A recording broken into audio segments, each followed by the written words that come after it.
HD सच्ची कहानियों पर आप सभी का स्वागत है। आज कोर्ट में मेरी पहली तारीख थी और मुझे जज के सामने पेश किया गया था। सामने ही मेरे बूढ़े माँ बाप इतने मजबूर और परेशान थे। कोर्ट के सारे सबूत और गवाह मेरे खिलाफ थे। जज साहब ने कार्रवाई अगले महीने तक की बढ़ा दी क्योंकि मेरे सफाई में मेरा वकील भी कुछ नहीं बोल पाया था। मेरा जुर्म ये था कि मैं लोगों के घरों में खाना सप्लाई का काम करता था। मैं एक होटल में काम करता था, ऑनलाइन खाना सप्लाई भी करता था। सुबह से शाम तक मेरा बस यही काम था। स्कूटी पर यूं चलता जैसे कोई पायलट जहाज चलाता हो। स्कूटी पर मेरी स्पीड बहुत तेज होती थी। जहां दूसरे सप्लायर दिन के 5 ऑर्डर ही पूरे कर पाते थे, मैं 10 से 12 ऑर्डर कर चुका था। वैसे तो हम जैसे लड़कों का एक ही रोना होता है, बेरोजगारी और गरीबी, लेकिन उस पर भी मेरी शक्ल सूरत बहुत खूबसूरत थी। बस अपने होटल का ड्रेस अगर ना पहनता तो लड़कियां मुझ पर फिदा हो जाती। आज भी मैं उसी घर के सामने खड़ा था जो पिछले 1 महीने से हर दूसरे दिन वह मुझसे कुछ न कुछ मंगवाती रहती थी। काफ़ी खूबसूरत टाइप की लड़की थी। मेरे आने से पहले ही अपना दरवाज़ा खोल कर खड़ी होती थी।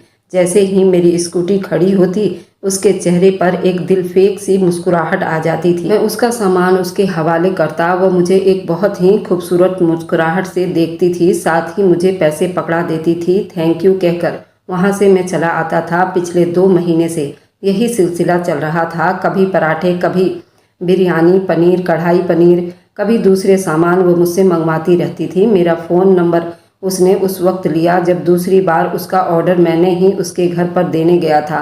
कहने लगी, हर बार एक नया सप्लायर आता है और मेरे घर का रास्ता उसे याद ही नहीं रहता। कई कई घंटे मुझे उसे समझाने में लग जाते हैं। दाईं तरफ मुड़ जाओ, सीधे सीधे आओ, सफ़ेद रंग का गेट है, बाहर रुक जाओ। लेकिन कमबख्तों को घर का रास्ता ही नहीं मिलता। ऐसा करो, तुम मुझे अपना नंबर देकर जाओ तो मैं तुम्हें ही बुला लिया करूँगी। फिर अपनी आंख दबाकर मुझे धीरे से कहने लगी, तुम्हारी मेहनत के टिप्स मैं 100 रुपये अलग से दूंगी। मैंने मुस्कुराकर कहा, जी बिल्कुल ठीक है। मेरा घर भी उस लड़की के घर के करीब इलाके में ही था। मैंने सोचा इस तरह कम पैसों में सामान भी पास में ही छोड़ना होगा, दूर नहीं जाना पड़ेगा और पैसे भी ज़्यादा मिल जाया करेंगे। वह लड़की बहुत खूबसूरत थी और अदाएं बहुत दिखाती थी। मैं दिल फेक टाइप का इंसान तो नहीं था, लेकिन सामने वाली जब खुद ही अपना आप पेश करने वाली हो तो फिर फ्री की शराब तो कोई भी नहीं छोड़ता। 2 महीने से मैं उस खूबसूरत हसीना को अलग अलग चीज़ें देने जाता था, इसलिए उससे बात भी तो हो जाती थी। अब तो वो मुझसे काफ़ी फ्रैंक हो चुकी थी, मुझे कुछ कुछ बातें भी कर लिया करती थी। एक बार सर्दियों के रात में उसने रात के 1 बजे मुझे कॉल की। उस वक्त मैं घर पर पहुंचा ही था। खाना खाकर अपने चारपाई को बरामदे में बिछाकर उस पर लेटकर रजाई में घुस गया। छोटी बहन से कहा कि 1 कप चाय बना दो। रजाई में घुसकर गर्मा गर्म चाय के घूंट भर रहा था जब उस लड़की की कॉल आ गई। मैंने उस समय देखा, रात के 1 बज रहा था। मैंने अजीब सी बोर सी शक्ल बनाई थी। अब ये कौन सा समय है, ज़रूर ये कुछ न कुछ मुझसे मंगवा रही होगी। मैंने फ़ोन उठाया तो उसकी चहकती हुई आवाज़ आई। कहने लगी, वेज बिरयानी खाने को दिल कर रहा है, प्लीज़ लाकर दे दो ना। मैंने कहा, समय देखा है आपने?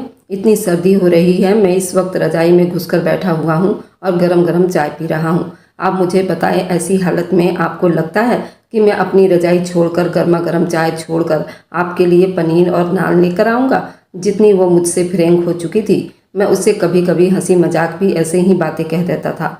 वह कहने लगी, बहुत भूख लगी है, मेरे घर आज दाल बनी थी और मुझे वो बिल्कुल भी पसंद नहीं है। पता है, मैंने सुबह का नाश्ता किया हुआ है। अगर तुम मुझे पनीर और नान लाकर दोगे तो मैं डिलीवरी चार्ज के अलावा तुम्हें 100 रुपये ऊपर से और दूंगी। मैंने कहा कि मैं सिर्फ 100 रुपये के खातिर अपनी रजाई को नहीं छोड़ सकता।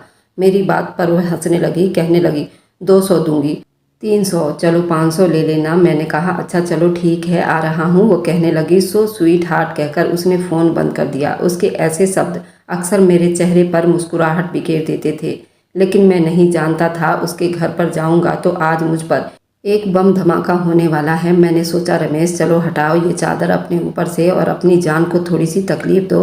वह लड़की काफ़ी खूबसूरत, दुबली पतली सी थी, बाल भी लंबे थे, क्योंकि अक्सर बाल खोलकर ही वह दरवाजे पर खड़ी मेरा इंतज़ार कर रही होती थी। मेरे लिए शायद तैयार भी होती थी, क्योंकि मैं जब भी उसका कोई भी सामान देने जाता तो वह एकदम तैयार खड़ी होती थी, जैसे अभी अभी हल्का फुल्का मेकअप करके बाहर गेट पर आई हो। पता नहीं क्यों मुझे ऐसा लगने लगा था जैसे वो मुझे पसंद करने लगी है, लेकिन मेरी हैसियत से ज़्यादा थी। अच्छे खाते पीते घर से संबंध रखती थी, खूबसूरत भी थी, तो फिर भला मुझ जैसे सप्लायर से क्यों मोहब्बत करने लगी? उसके तो न जाने कितने चाहने वाले होंगे। फिर मैंने सोचा कि मोहब्बत कहाँ तक तो ताज देखती है, इतनी ज़्यादा भी अमीर नहीं है। हाँ, ये था कि मुझसे थोड़ी ठीक ठाक ही थी। मैं तो एक बहुत गरीब इलाके में एक बहुत ही छोटे और पुराने मकान में रहता था। मकान भी अपना नहीं था, किराए का था। ऐसा लगता था जैसे सारी गरीबी हम पर आकर ख़त्म हो गई हो, या फिर शायद ये मेरी सोच भी थी, क्योंकि मेरे माँ बाप अपने इसी हाल में खुश थे। तीनों टाइम पेट भर के खाना खाते थे और भगवान का ध्यान करते थे। लेकिन मैं अपने हालत से बिल्कुल भी खुश नहीं था। अपने माँ बाप का इकलौता सहारा था मेरे पापा की मोहल्ले में मिठाई की एक छोटी सी दुकान थी। लेकिन मुझे इस काम से शुरू से ही चिढ़ थी। पापा तो कहते थे कि मेरे साथ दुकान पर आ जाया करो और हलवाई का काम किया करो, लेकिन मैंने साफ मना कर दिया कि मुझे ये काम नहीं करना। 2 बहनें थी, घर में कमरे सिर्फ 2 ही थे। एक कमरे में मम्मी पापा होते थे और दूसरे कमरे में मेरी बहनें। इसलिए मुझे बस बरामदा ही मिला हुआ था, जहाँ मेरी माँ एक चारपाई बिछा देती थी और मैं अपनी सर्दियाँ गर्मियाँ वहीं पर गुजारता था। माँ की कमेटी खुली तो माँ ने मुझे एक बाइक दिलवा दी और फिर मैंने सप्लायर बनना पसंद किया। मैंने चाय का खाली कप साइड पर रखा और रजाई से उठकर अपनी जैकेट पहनकर तैयार हो गया। मेरी जेब में 500 रुपये मौजूद थे। मैंने 1 किलो वेज बिरयानी, ऊपर से रायता लिया और रमा के घर सामने जाकर उसे कॉल कर दी। वह कहने लगी, हाँ बस आ रही हूँ। मैं बाहर खड़ा बार बार घड़ी देख रहा था, लेकिन 10 मिनट हो गए थे, वह नहीं आई। दोबारा मैंने कॉल की तो फ़ोन नहीं उठाया। सर्दी इतनी ज़्यादा थी कि मैंने अपने दोनों हाथों को रगड़ना और मुंह से फूंक मारकर उन्हें गर्म करने की नाकाम कोशिश करने लगा। मेरे मुंह से धुआं निकल रहा था, होठ भी सर्दी के मारे कांप रहे थे। मैं चाह रहा था जल्द से जल्द वो आए और उसे बिरयानी दे दूं और अपने घर चला जाऊं। न जाने बेचारी को कितनी भूख लगी होगी कि उसने रात के 1 बजे बिरयानी मंगवाया था। बहुत देर हो गई, वह नहीं आई तो मैं अपनी बाइक से उतरा, बिरयानी लिया और डोर बेल बजा दी। कुछ देर में जैसे ही दरवाज़ा खुला तो सामने एक बड़ी उम्र का आदमी खड़ा था, जो मुझे बड़े गुस्से से घूर रहा था। उसके पीछे रमा डरी सहमी खड़ी हुई थी। कहने लगा, क्या बात है और ये कौन सा तरीका है रात के 1 बजे लोगों को डिस्टर्ब करने का। उस आदमी की बात सुनकर मैं तो हड़बड़ा गया था। समझ नहीं आ रहा था उसे क्या जवाब दूँ। मुझे चुप खड़ा देखकर उसने फिर गुस्से से पूछा, कौन हो तुम। मैंने एक नज़र रमा की तरफ देखा। मैंने कहा, मैं होटल में काम करता हूँ और घरों में खाना सप्लाई करता हूँ। वेज बिरयानी मंगवाया था ना आपने। वह कहने लगा, किसने मंगवाया था बिरयानी। मैंने तो नहीं मंगवाया था। रमा पीछे खड़ी नामे सिर हिलाने लगी कि मैं ये ना बताऊँ कि बिरयानी उसने मंगवाया है। मैंने उसका मकान नंबर देखा, अगले घर का मकान का नंबर बोल दिया। वह कहने लगा, ये हमारा मकान नंबर नहीं है, जाओ यहाँ से। वह बुढ़ा बड़बड़ाते हुए गेट बंद करने लगा, लेकिन मैंने जल्दी ही कहा, उनसे भी पूछ चुका हूँ, लेकिन वह कह रहे हैं कि आपने मंगवाया है। तो मैंने कहा कि देखें, मैं बहुत गरीब लड़का हूँ, शायद मेरे साथ किसी ने शरारत की है। मैं ये 2 किलो वेज बिरयानी अफोर्ड नहीं कर सकता। जिसने भी ये बिरयानी मंगवाया है उसने शायद गलत एड्रेस दे दिया है, इसलिए आप अगर ये रख लें तो मेरे पैसे बच जाएंगे। मैंने बड़ी मासूम सी शक्ल बनाई थी। मैं चाहता था रमा बिरयानी खा ले, क्योंकि उसने सिर्फ सुबह का नाश्ता ही किया था। वह आदमी कुछ देर तो मुझे देखता ही रह गया, फिर कहने लगा, कितने का है। मैंने कहा, 500 रुपये का। उसने जेब से 500 रुपये मुझे दे दिए और बिरयानी लेकर अंदर चला गया। मैंने सुकून का सांस भरा था। इससे पहले कि मैं बाइक की तरफ पलटता, मुझे उस घर से शोर की आवाज़ आई थी। वह आदमी रमा से कहने लगा, शुक्र करो वह लड़का किसी और का ऑर्डर लाया था, लेकिन अगर मुझे ये पता चल गया कि तुमने मंगवाया है तो मैं ये बिल्कुल बर्दाश्त नहीं करता। आजकल मैं देख रहा हूँ कि तुम्हारे बाहर के ऑर्डर कुछ ज़्यादा ही बढ़ने लगे हैं, जो कि मुझे बिल्कुल पसंद नहीं है। शरीफ घर की लड़कियों के ये लक्षण नहीं होते कि वह हर दूसरे या तीसरे दिन सप्लायर को अपने दरवाजे पर बुलाकर खड़ा कर ले और उससे बातें करे। तुम मेरे घर की बहू हो, मेरे घर की इज्जत हो। अगर तुमने ऐसी हरकत की तो मैं जितेंद्र को फ़ोन करके दुबई से बुला लूँगा और तुम्हारे मायके में जाकर भी तुम्हारी शिकायत कर दूँगा। पकड़ो ये वेज बिरयानी। मैं तो ये खाता ही नहीं हूँ। ये सुनकर मेरा दिमाग चकराया था। ये तो रमा शादीशुदा थी। सोच कर तो मेरा दिल पता नहीं क्यों बुझ सा गया था। शायद मैंने रमा के हवाले से कई सपने अपनी आंखों में सजा लिए थे। उस आदमी की बात सुनकर मुझे अंदाज़ा हो गया वह रमा का ससुर है और बहुत ही शक्की मिजाज का है, और वह बेचारी न जाने कैसी ज़िंदगी गुजार रही है। शायद उसका पति विदेश में है। तभी वह अंकल कह रहा था कि जितेंद्र को बुलाऊंगा, तुम्हारी शिकायत लगाऊंगा या फिर तुम्हारे मायके में शिकायत लगाऊंगा। मेरे दिल में रमा के लिए हमदर्दी के जज्बात उभरने लगे थे। अगले दिन रमा की कॉल आई। कहने लगी, तुम्हारा बहुत बहुत शुक्रिया, तुमने मेरे ससुर के सामने मेरी इज्जत रख ली। मैंने कहा, क्या तुम शादीशुदा हो। वह कहने लगी, हाँ, बस मेरी किस्मत ख़राब थी जो मैं इस घर में ब्याह कर आ गई। मैंने कहा, तुम्हारा पति तुम्हें सपोर्ट नहीं करता। वह कहने लगी, वह दुबई में जॉब करता है। कई कई महीने नहीं आता, और आ भी जाए तो अपने माँ बाप के सामने नज़रें तक नहीं उठा सकता। मुझे क्या सपोर्ट करेगा? मुझे ये सुनकर बहुत दुख हुआ और अफसोस हुआ था। रामा कहने लगी, तुम नहीं जानते मैं कैसे तकलीफ से ज़िंदगी गुजार रही हूँ। ये तो थोड़े बहुत पैसे मैं ट्यूशन पढ़ाकर जमा करती हूँ ताकि अपनी छोटी छोटी इच्छाओं को पूरा कर सकूँ, वरना जितेंद्र जितने भी पैसे भेजता है वह सब मेरे ससुर के पास ही आते हैं, और वो मुझे जेब खर्च के लिए भी बिल्कुल भी पैसे नहीं देते। कहते हैं जब हमारे साथ रह रही हो और खाना खाती हो हम तुम्हें शॉपिंग भी करवाते हैं, अलग से तुम्हें पैसे लेने की क्या ज़रूरत है। उसकी बात सुनकर मुझे दुख होने लगा। मैंने कहा, तुम्हें जब भी कुछ खाना हो तो मुझे बता देना, और ये भी बता देना कि तुम्हारा वह खूसट ससुर कब घर पर नहीं होता, मैं उसी समय तुम्हें देने आ जाऊँगा। वह कहने लगी, पता नहीं मैंने तुमसे अपने दिल की बात क्यों कह दी। मुझे तुमसे ये सारी बातें नहीं करनी चाहिए थी। तुम मेरे लगते ही क्या हो। उसकी दुख भरी आवाज़ सुनकर मेरा दिल धड़का था। दिल में दबी उसकी मोहब्बत ने करवट ली थी। जी चाहा उसके सारे दुख दूर कर दूं, लेकिन ये सोचकर खुद को रोक लेता था वह किसी और की है, मैं उसको पा नहीं सकता। लेकिन ये भी सच था कि मैं उससे मोहब्बत करने लगा था, ये जानते हुए कि मैं अपनी मोहब्बत को कभी पा नहीं सकता। एक बार रात के 12 बजे रामा का मुझे फ़ोन आया। कहने लगी, मेरे घर पर कोई नहीं है, मुझे डर लग रहा है, प्लीज़ तुम मेरे घर पर आ जाओ। मैंने कहा कि मैं कैसे तुम्हारे घर पर आ सकता हूँ? अगर तुम्हारे सास या ससुर पीछे से घर में आ गए तो क्या होगा?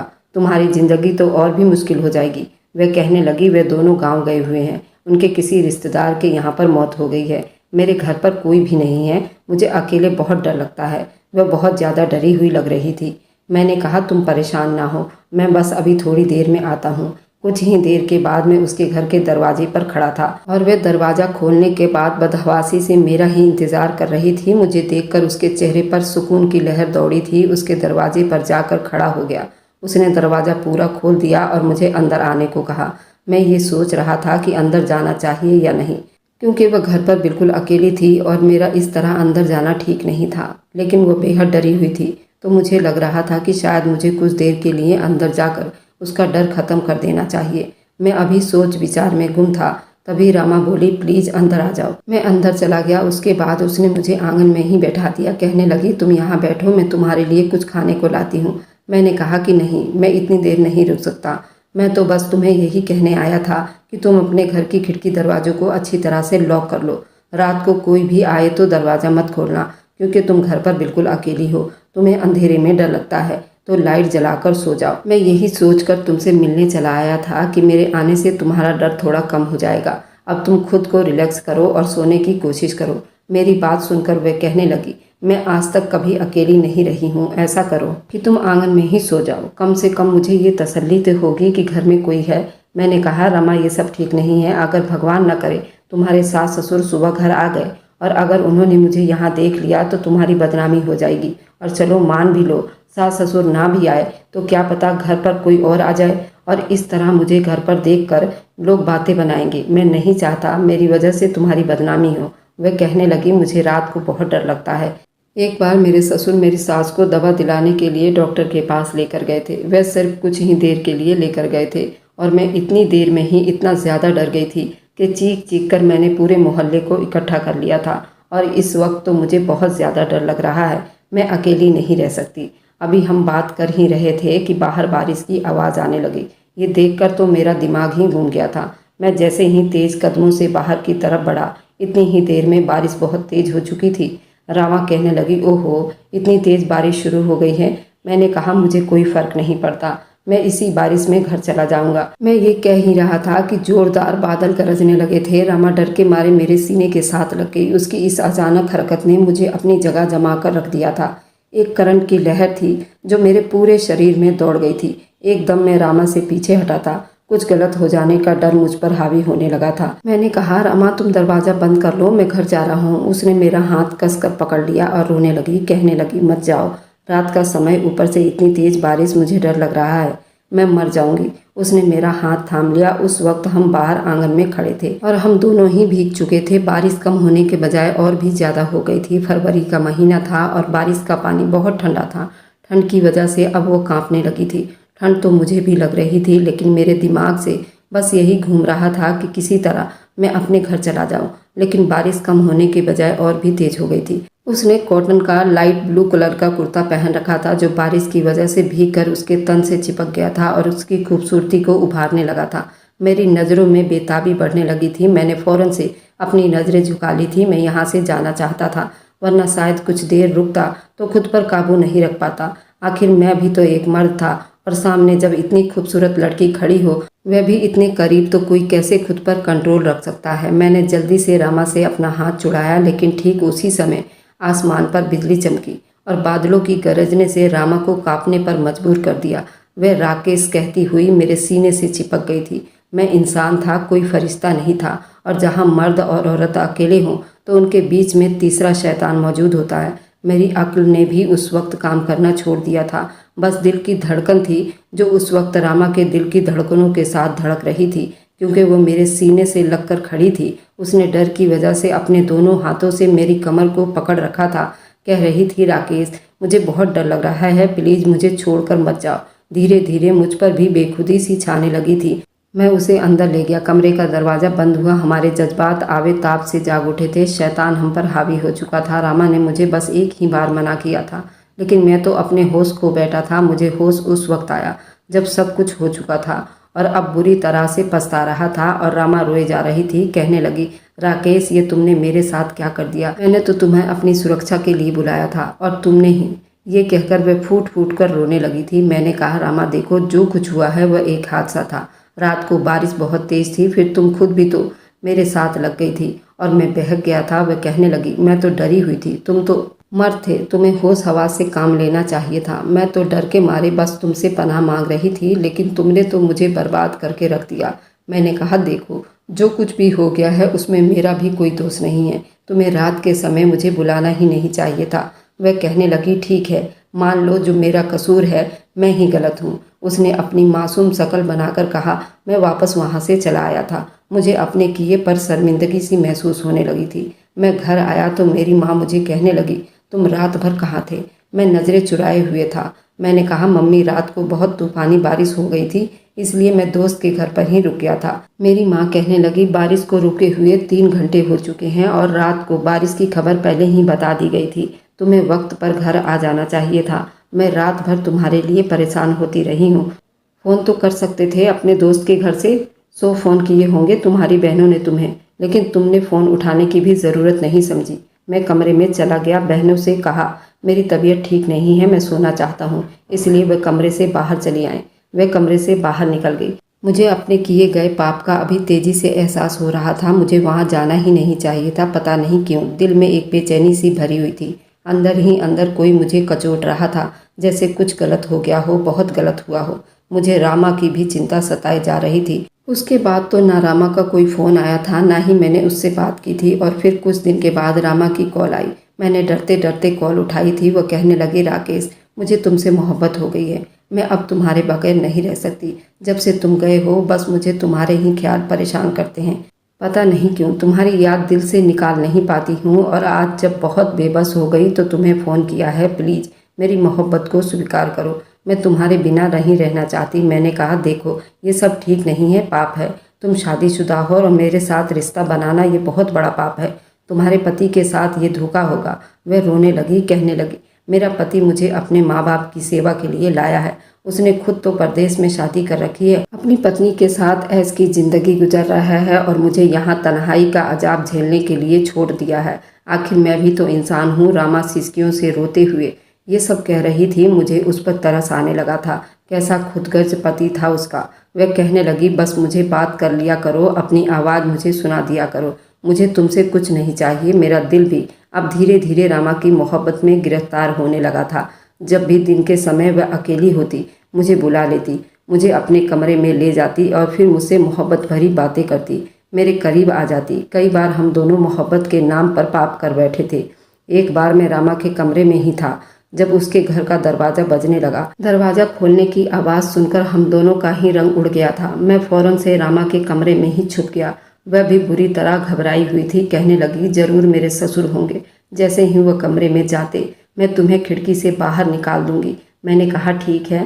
मैं उसके कमरे के पर्दे के पीछे छुप गया था। कुछ देर के बाद कमरे का दरवाज़ा खुला और रामा के मुंह से जितेंद्र का नाम सुनकर मेरा दिल धक से रह गया था। उसका पति दुबई से आ गया था। कहने लगा, मेरा सरप्राइज तुम्हें कैसा लगा रमा? वह घबराई हुई थी। वह कहने लगी, बहुत अच्छा लगा। आपको इस तरह अचानक अपने सामने देखकर मैं बहुत खुश हूँ। उसका पति कहने लगा, मम्मी पापा कहाँ हैं? वह कहने लगी, वह तो किसी रिश्तेदार से मिलने गए हैं। आप नहा ले, मैं आपके लिए खाने को कुछ लाती हूँ। लेकिन उसका पति उसके करीब आ गया। कहने लगा, रमा तुम्हारे बगैर कैसे मैंने ये समय काटा है, पहले मुझे ये तो बताने दो। रमा का तो सारा ध्यान मुझ पर था। वह बहुत डरी हुई सी लग रही थी। अपने पति से अपने आप को छुड़ाने की कोशिश कर रही थी, लेकिन वह उसे अपनी बेताबियां दिखा रहा था। मेरे सामने ही उसने रमा को अपनी बाहों में ले लिया और उससे संबंध बनाया। मुझ पर क्या बीती थी मेरा दिल ही जानता था। मैं भी उससे मोहब्बत करने लगा था, इसलिए उसे उसके पति के साथ बर्दाश्त करना मुझे मुश्किल लगने लगा था। मैंने अपनी आंखें बंद कर ली थी। उसका पति वॉशरूम में गया था। तभी रामा मेरे पास आई, पर्दा हटाई, मुझसे कहने लगी, जल्दी यहाँ से निकल जाओ। मेरे रामा को बाहों में भर लिया। मैंने कहा, रामा अपने पति से दूर रहो वरना मैं उसका खून कर दूंगा। मैं तुमसे मोहब्बत करने लगा हूँ। तुम्हारे साथ किसी को भी बर्दाश्त नहीं कर सकता, तुम्हारे पति को भी नहीं। उससे कहो कि तुम्हें डिवोर्स दे दे और अपनी दूसरी पत्नी के पास चला जाए। मैं बेहद गुस्से में था। रमा का तो रंग उड़ा हुआ था। मेरे सामने हाथ जोड़कर कहने लगी, अभी जाओ यहाँ से, मैं बाद में तुमसे फ़ोन पर बात करूँगी। अगर मेरे पति ने तुम्हें यहाँ देख लिया तो आज की रात हम दोनों की आखिरी रात होगी। मैंने कहा, तुम्हें डरने की ज़रूरत नहीं है, मैं हूँ तुम्हारे साथ। उससे ये कहकर मैं उसके घर से और कमरे से बाहर निकल गया था। उसके बाद तो रमा ने मुझे फ़ोन करना भी छोड़ दिया था। लेकिन अब मुझे रातों को नींद नहीं आती थी। जब भी ख्याल आता कि वो अपने पति के करीब होगी, मुझे बेचैनी सी होने लगती थी। मैंने रमा को न जाने कितने मैसेज किए थे। उससे कहता कि मुझे तुमसे मिलना है, मैं तुम्हें देखे बिना नहीं रह सकता। वह मुझे बहाने बहाने करने लगी थी। मेरे दिल में अपनी मोहब्बत की आग लगाकर अब वो मुझसे दूरी बनाने लगी थी। मैं तो अब उसकी संगत के लिए बेचैन होने लगा था। यह शायद पाप की आदत मुझे लग गई थी। एक बार मुझसे रहा नहीं गया तो मैं कढ़ाई पनीर और नान लेकर उसके घर पहुंच गया। दरवाज़ा उसी ने खोला था। उसे देखकर ही मेरा दिल बेअख्तियार सा होने लगा था। वो मुझे देखकर हैरान थी। कहने लगी, तुम क्यों आए हो? मैंने कहा, नहीं रह सकता तुम्हारे बगैर। वह कहने लगी, मेरे सास ससुर अभी अपने कमरे में ही हैं, तुम जाओ। लेकिन मैं घर के अंदर आ गया। मैंने कहा, मैं अपने दिल का क्या करूं? रामा, मैं पागल हो जाऊंगा, समझ क्यों नहीं आता तुम्हें? वह मुझे अपने कमरे में ले गई, मेरे सीने से लग गई। कहने लगी, मैं भी तुम्हारे बगैर नहीं रह पा रही हूँ, लेकिन मेरी मजबूरी को समझो। ये कहकर वो मुझसे पीछे हट गई। लेकिन मुझे कहाँ सब्र था। अपने होश उड़ा देने वाले हुस्न के साथ वो मेरे सामने खड़ी थी। मैं कैसे उससे दूर हो सकता था? कितनी रातें सिर्फ उसे याद करके मैं बेचैनी से काटी थी। मैंने उसे अपनी बाहों में भर लिया और अपनी बेताबियाँ दिखाने लगा। उसे बेतहासा चूमना शुरू कर दिया था। मेरी बेताबियाँ उस समय अपनी चरम सीमा पार कर गई थी।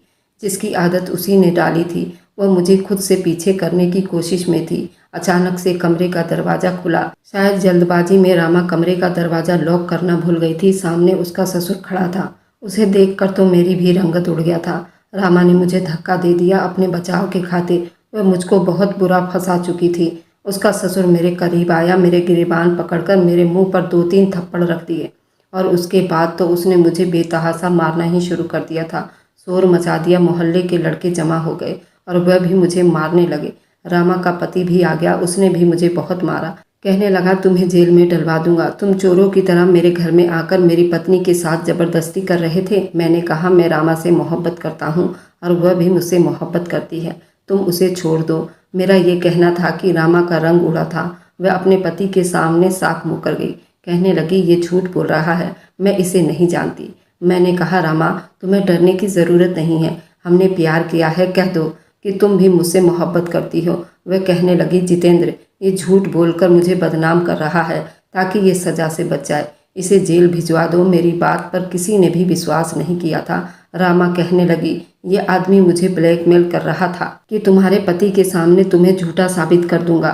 वह औरत झूठी थी, मक्कार थी। उसके पति ने कोई दूसरी शादी नहीं की थी। वह हर 2 महीने बाद दिल्ली आता था और कई बार उसके साथ दुबई भी जा चुकी थी। उसके पति ने दूसरी शादी भी नहीं की थी और हर महीने उसकी अय्याशी के लिए उसे खर्च भी भेजता था। लेकिन ये उस औरत का शौक था, नौजवान लड़कों को बेवकूफ़ बनाकर अपना दिल बहलाना। मैं उसकी चिकनी चुपड़ी बातों में आ गया था और अब जेल की सलाखों के पीछे बैठा था। मुझे 3 साल की कैद हुई थी। मेरे बूढ़े माँ बाप वकीलों और पुलिस वालों के पैसे भर रहे थे ताकि मैं जेल से बाहर आ जाऊं औरत का ये घिनौना रूप मैंने पहली बार देखा था। पति के होते हुए मासूमियत का झूठा रोना रोकर उसने मुझे इस्तेमाल किया था। जानबूझकर मुझे उस रात बुलाया। बारिश की खबर पहले ही आ चुकी थी कि आज रात तेज बारिश होगी और वह भी जानती थी कि उस दिन बारिश होगी। मुझे बुलाकर उसने जानबूझकर मेरे अंदर हवस की आग लगाई थी। मोहब्बत का नाम देकर वो मुझसे अपनी ख्वाहिश पूरी कर रही थी।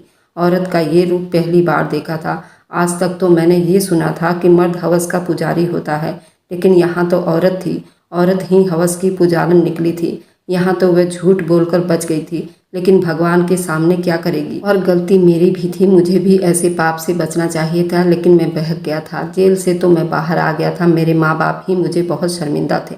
मैंने उनके पैरों में गिरकर माफ़ी मांगी। हमारे रिश्तेदारों ने भी हमसे बातचीत छोड़ दिया था। बहनों की भी शादी में दिक्कत हो रही थी। सब कहते थे कि इसके भाई ने एक शादीशुदा औरत पर गलत नज़र डाली थी, पर मेरा दिल जानता था कि वह औरत कितनी चालाक निकली थी। दोस्तों, मेरी कहानी सुनाने का यही मकसद है। ऐसी औरतों से हम मर्दों को भी बचना चाहिए। थोड़ी देर दिमागी सुकून के लिए कितने परेशानियों का सामना झेलना पड़ता है। लोग हमें गंदी निगाहों से देखते हैं, तो प्लीज़ आप लोग भी ऐसी औरतों से बचें।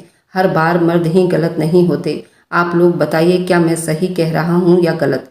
कमेंट में ज़रूर बताइए। अगर आपको आज की कहानी पसंद आई है तो वीडियो को ज़रूर लाइक कीजिएगा और अपने दोस्तों के साथ शेयर भी कीजिएगा। और हाँ, अगर आपने अभी तक हमारे चैनल को सब्सक्राइब नहीं किया है तो ज़रूर सब्सक्राइब कर लीजिए। मिलते हैं हम अपनी कल की एक नई दिलचस्प कहानी के साथ।